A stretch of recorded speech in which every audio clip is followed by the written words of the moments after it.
उल्लासनगर में गिरी मानस टावर में दबकर मृत्यु को प्राप्त हुए 4 लोगों को श्रद्धांजलि देने के लिए बड़ी संख्या में लोग उमड़ पड़े। इस मौके पर कैंडल मार्च भी निकाली गई। इसमें राजनेता भी शामिल थे। सर, हमारा उद्देश्य ये है कि अगर वो उनके पास लाइट काटी जाती थी, प्रशासन उनको निकाल सकता था। पानी काट के नहीं पर रह रहे थे, चोरी से नहीं रह रहे थे, उन्होंने निकाला नहीं उनको। तो हम मांग करेंगे प्रशासन से, सबको न्याय अभी आगे ऐसा नहीं होना चाहिए जैसे ये हुआ है। जो धोखाधड़ी बिल्डिंग है उनके लिए कुछ न कुछ रास्ता निकलना ही चाहिए। ग्रुप की तरफ खाली कराना चाहिए, लाइट काटो, पानी बंद करो, उनको आगे सुविधा दो। वो दूसरे कहाँ रहे, सब उनको सब मिलके कोऑपरेट करो। और ऐसा हादसा नहीं होना चाहिए। कल कितनी जाने गई है। देखिए, सबसे पहले तो इस जो कल हमारे शहर में ये दर्दनाक हादसा हुआ है मानस टावर से, उनके परिवार के एक ही परिवार के 4 लोगों ने जान गंवाई है। उनको हम भावपूर्ण श्रद्धांजलि देते हैं और जो व्यापारी संस्थाओं ने उनके साथ खड़े हैं, हम भी उनके साथ खड़े हैं।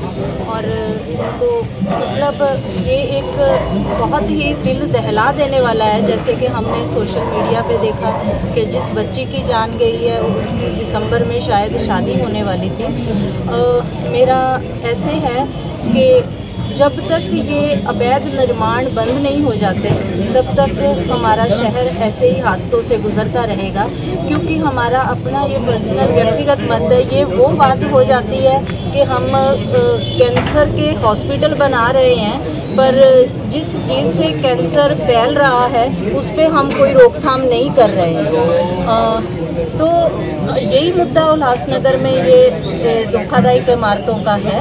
तो इसका जो मूल कारण है वो तो अवैध निर्माण है। प्रशासन का इसमें पूरा योगदान रहता है, ऐसे नहीं है कि प्रशासन का पूरा योगदान नहीं रहता है।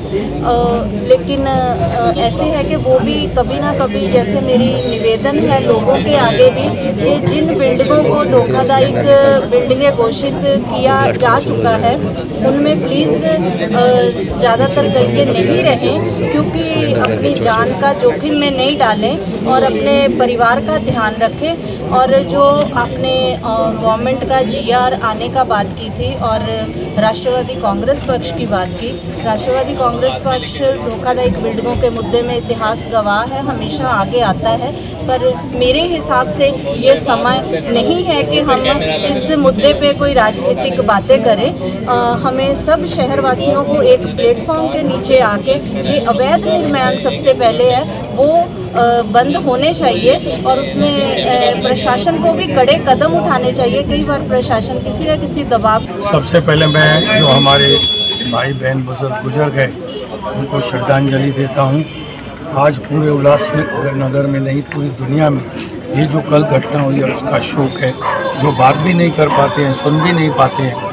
लेकिन जो हमारे भाई मुरली खटवानी साहब ने जो बात की उसमें कुछ गलतियाँ बिल्कुल सही बताई कि हर सोसाइटी जो धोखादायक है, माफ़ कीजिएगा मुझे नहीं बोलना चाहिए, जब 95-96 में रेती का जब स्ट्राइक था तब उन्वान की जो रेती थी, भूसा और जो ग्रेड पे बिल्डिंगें बनी हैं वो सब गिरनी है।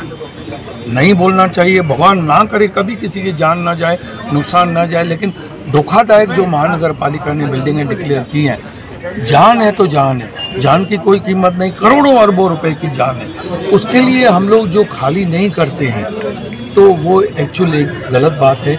जान रहेगी तो हम सब पैसे कमाएंगे, फिर वो आज के डेट में 100% लोन भी मिलता है, इंस्टॉलमेंटों में भी मिलता है। सभी भाई और शहरवासियों से विनती है कि मेहरबानी करके धोखादायक बिल्डिंगों खाली करें और अपनी जान की रिस्क ना लें। और साथ में महाराष्ट्र गवर्नमेंट को भी ये कहना चाहूँगा कि एकनाथ शिंदे साहब, माननीय मुख्यमंत्री साहब ने अधिवेशन में भाषण दिया कि ये धोखादायक बिल्डिंगों के लिए ये पॉलिसी पास की गई, लेकिन उसका GR आना चाहिए, अध्यादेश। उसके बाद मैं तो ऐसे कहूँगा कि जो लोग बैठे हैं, गवर्नमेंट ने ऐसा करना चाहिए कि वो खुद ही तोड़ के खुद ही बनाए। जैसे हमारे भाई ने कहा कि बिल्डर लोग 2-2 लाख में, 1-1 लाख में लेते हैं, लालच रखते हैं, तो वो ओनर जो है उनको पावर दिया जाए कि वो तोड़ के नया बनाए, तो ये ज़्यादा अच्छा रहेगा। और जो ये आज श्रद्धांजलि का जो ये कैंडल मार्च था उसमें मैं शामिल हुआ और उन सभी को श्रद्धांजलि देता हूँ। प्रभु परमात्मा उनको अपने चरणों में निवास दे और कुटुंब परिवार को सहने की शक्ति दे और मेहरबानी करके शहरवासियों से हाथ जोड़ के अपील करता हूँ कि बाकी जो धोखादायक बिल्डिंग है वो खाली कीजिए, उसका कुछ न कुछ रास्ता शहर के लीडर, नेता, बिल्डर बैठ के एक मीटिंग करके उनका निकालें। कल बताया जा रहा है कि प्रशासन की लापरवाही सामने दिखाई जा रही थी कि एम्बुलेंस 2 घंटा लेट हुई थी।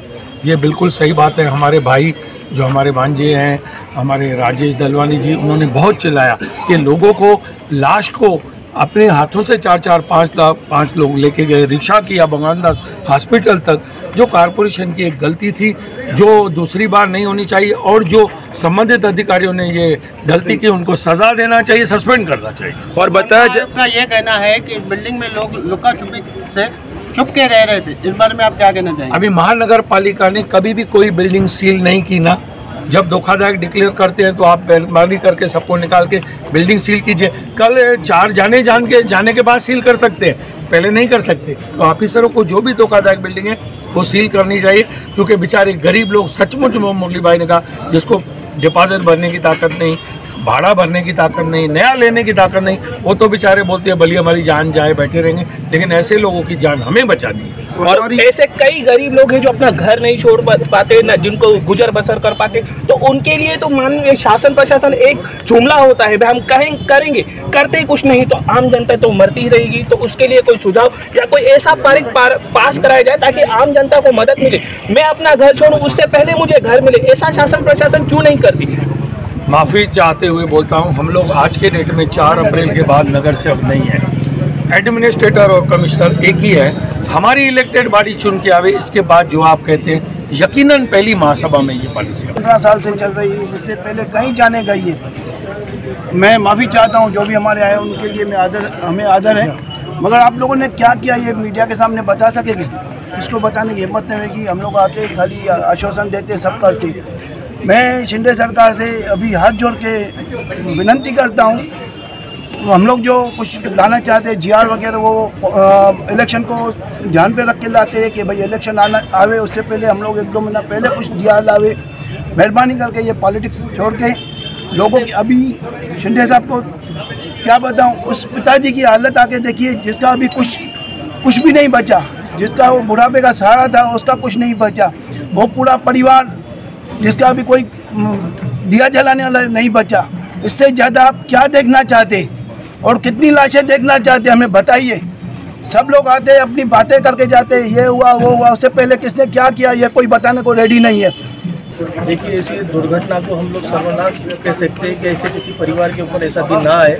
और इस घटना की मैं बड़ी निंदा भी करता हूँ, दुखद भी व्यक्त करता हूँ कि हमारे उल्लासनगर शहर जो औद्योगिक शहर है, इस शहर के अंदर पिछले कई सालों से धोखाधड़ियों का जो विषय चल रहा है, लेकिन यहाँ पे सत्ताधारी, विपक्षधारी या फिर आमदार हो या खासदार हो या राज्य की कोई भी सरकार हो, पिछले 2014 से नरेंद्र मोदी जी की सरकार है। मोदी जी के ऊपर बड़ी उम्मीदें थी लोगों को, लेकिन जब से उन्होंने सरकार में आए, देश का तो क्या हाल है आप पब्लिक से छुपा नहीं है, लेकिन राज्य के अंदर जब भी अगर भाजपा चिन्ह की जो भी सरकार गठबंधन में बनी है, तो शहर का विकास तो हुआ ही नहीं है, राज्य का विकास हुआ ही नहीं है।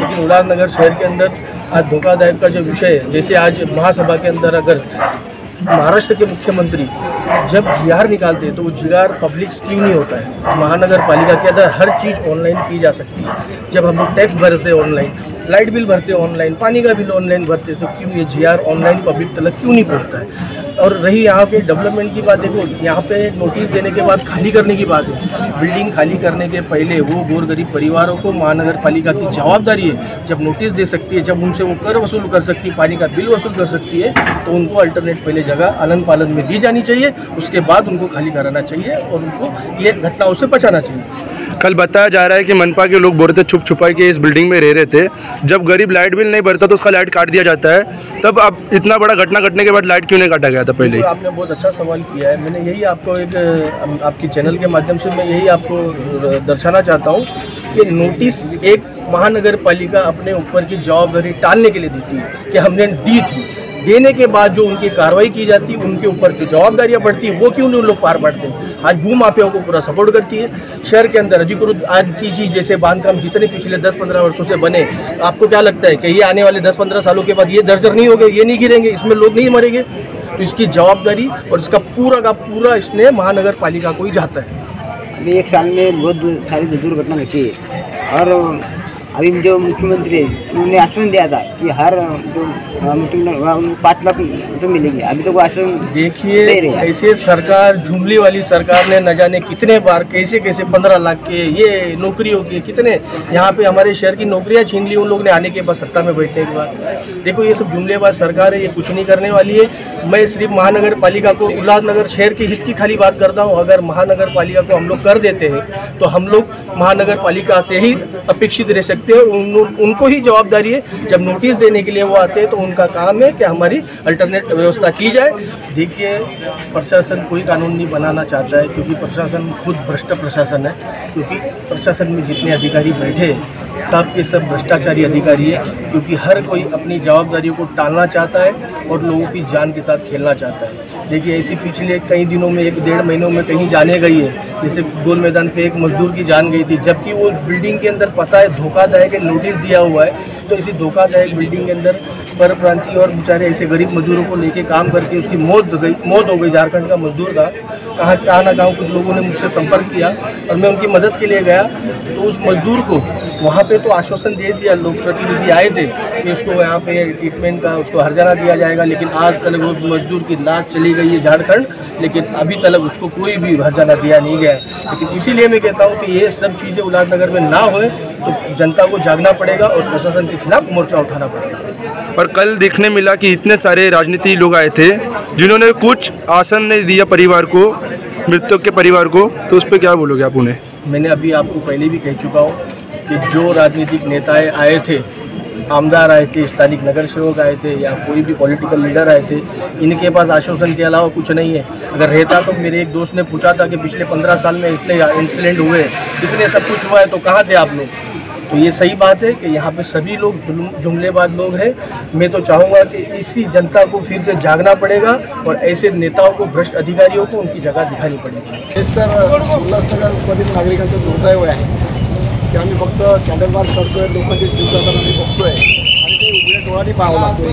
काही उपाययोजना नाही, वर्षानुवर्ष परिस्थितीच प्रशासन असू दे, शासन असू दे, राज्य शासन कुणाचंही असू दे, पण या उल्हासनगर वासियांवर वेगवेगळे जीव जात आहेत। कसल्या प्रकारची मदत नाही किंवा कसल्या प्रकारची उपाययोजना नाही, ना रिडेव्हलपमेंट आहे ना रिकन्स्ट्रक्शन आहे। लोकांना त्याच घरामध्ये त्यांच्या परिस्थितीमुळे राहावं लागते आणि जीव मुठीत घेऊन राहतात, तरी पण तिथंच राहावं लागतं, शेवटी जीव जात आहेत आणि शेवटी उल्हासनगर वासियांवर अशा प्रकारची कॅन्डल मार्च किती वेळा, किती वर्ष।